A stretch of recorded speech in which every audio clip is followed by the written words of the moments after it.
He was betrayed, falsely accused, and forgotten in prison, then became the second most powerful man in the world overnight. After being falsely accused, Joseph was thrown into an Egyptian prison.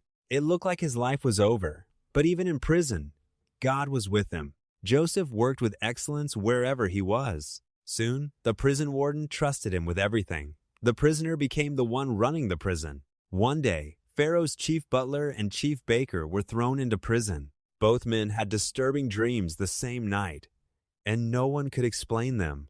Joseph said, "Interpretations belong to God. Tell me the dreams." The butler would be restored in 3 days. The baker would die in 3 days. Joseph told the butler, "When you return to Pharaoh, remember me. I've done nothing to deserve this prison." 3 days later, everything happened exactly as Joseph said. The butler was restored and then completely forgot Joseph. 2 full years passed, still imprisoned, still waiting, still forgotten. Then Pharaoh himself began having terrifying dreams. 7 fat cows were swallowed by 7 skinny cows.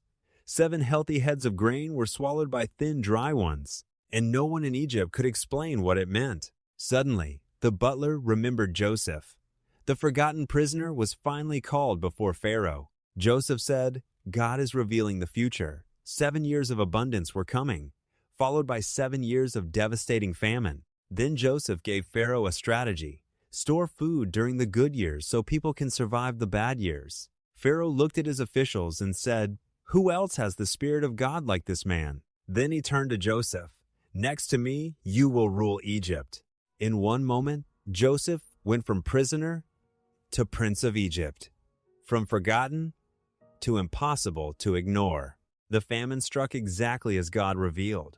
But Egypt had food because Joseph obeyed God's wisdom. Nations came from everywhere to buy grain.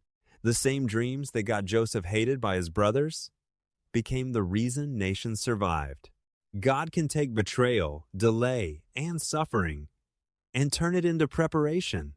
Just because you're forgotten by people doesn't mean you're forgotten by God.